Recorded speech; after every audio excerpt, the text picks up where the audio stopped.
let's be real. If you click this, it's because you're tired of settling. I know that feeling too well. I used to accept breadcrumbs, let people back in who didn't deserve me, and call it love.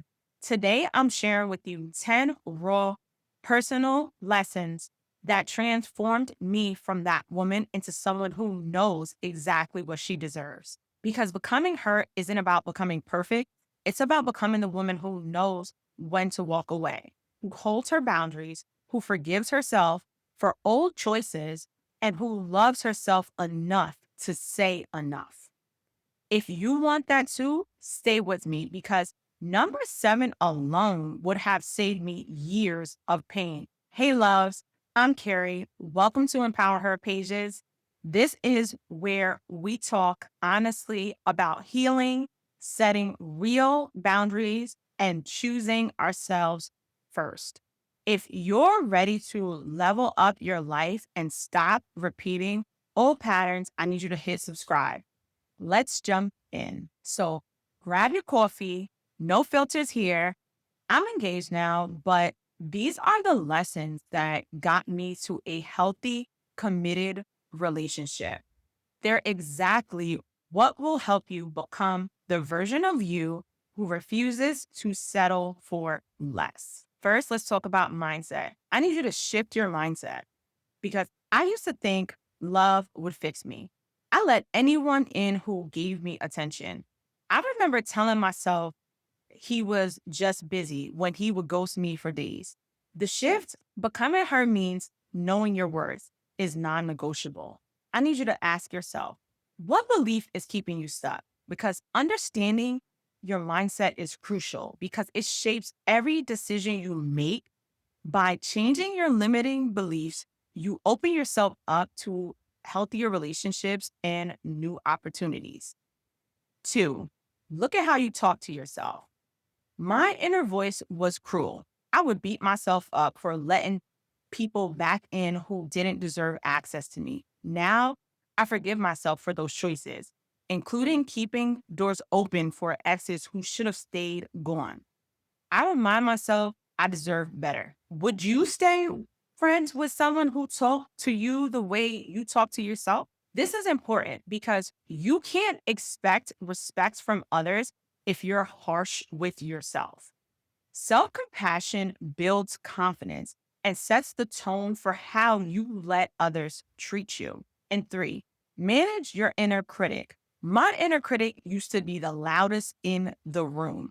It told me I was the problem sometimes. My lack of boundaries was the real issue. Owning that gave me power. Now I hold myself accountable without shame.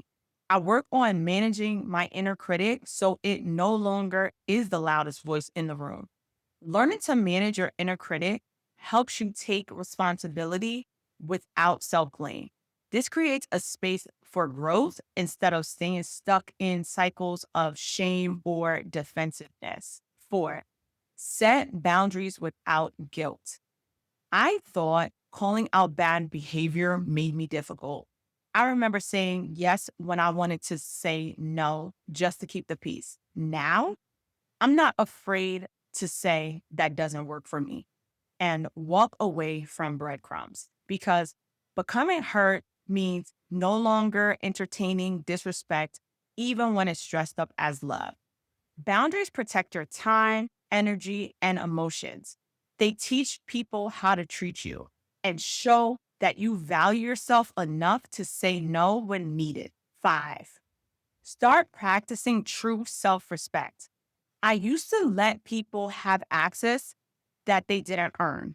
I would be answering late night texts, being available for exes. Now I protect my energy fiercely. I don't negotiate my standards to keep somebody around. Who has access to you right now that shouldn't? Respecting yourself means enforcing the boundaries you set. It benefits you by attracting healthier relationships and keeping toxic behaviors out of your life. And if you're feeling this, hit the like, not for me, for you. Mark this as a moment that you choose better because the next one is the difference between repeating old patterns, and finally breaking free. Number six, know when to walk away. I held on to people who breadcrumbed me, thinking it was a loyalty. But staying where you're unseen, that's not love, it's self abandonment. The real upgrade was honoring myself enough to leave when nothing changed. It's one thing to address issues, another to honor yourself enough to actually walk away. This is essential because staying in situations that don't serve you hold you back. Walking away empowers you to choose better for yourself and proves that you honor your worth. Number seven, be present with yourself. Your distractions can become a drug. Work, scrolling, anything to avoid how you feel. But healing starts when you face those feelings, even the messy ones.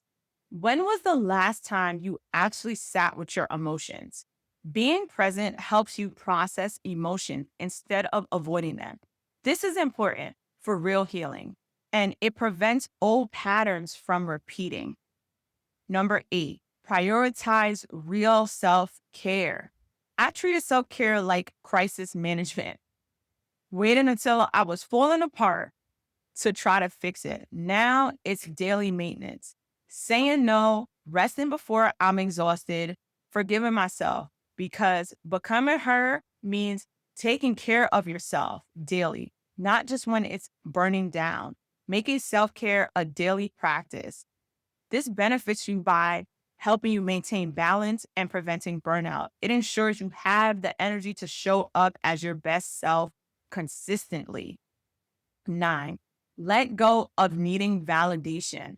I twisted myself up to be liked, agreeable, quiet, even when it hurt me. Now I approve of me first. Who are you trying to impress by betraying yourself? Releasing the need for others' approval frees you to live authentically. This empowers you to make choices that align with your values, not out of fear of rejection. And 10, own your growth without shame.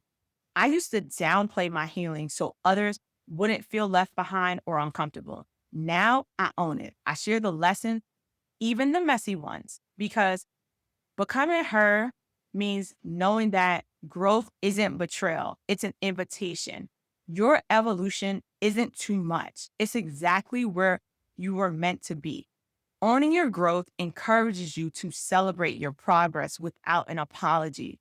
It actually inspires others while affirming that you deserve to be proud of who you are becoming. I went from accepting breadcrumbs to calling out disrespect and walking away, from keeping doors open for people who didn't value me to setting clear and loving boundaries, from punishing myself for past choices to forgiving myself and learning.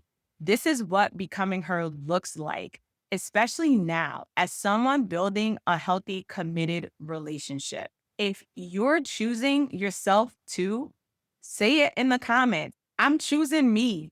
Hit like if you needed this talk today. Subscribe for more real conversations about healing and growth. And don't forget to grab my confidence reset kit below.